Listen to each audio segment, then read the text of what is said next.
दर्शन करने के लिए जाते हैं। कोई मोटर कार में जावे से तो कोई किसी तरह से जाता है। बाबा के सिंह भगत बाबा के लाडले पैदल यात्रा कर कर बाबा के धाम पे दर्शन पाने के लिए जाते हैं। कड़ी धूप में पैरों में छाले पड़ जाते हैं। कहने लगे बाबा हम तेरी पैदल यात्रा करके आने लाग रही से बाबा हमारे पाया में छाले पड़ गए, तू कब से बोल सुनावेगा बाबा। अपनी दरबार की किवाड़ी खोल ले बाबा, हम दर्शन करना लाग रहे से। और कैसे बाबा को पुकार रहे हैं, आइए सुनिए।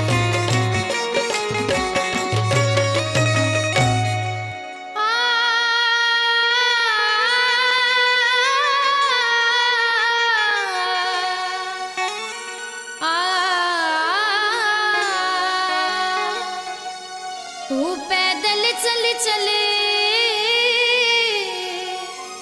छाले पड़ गए,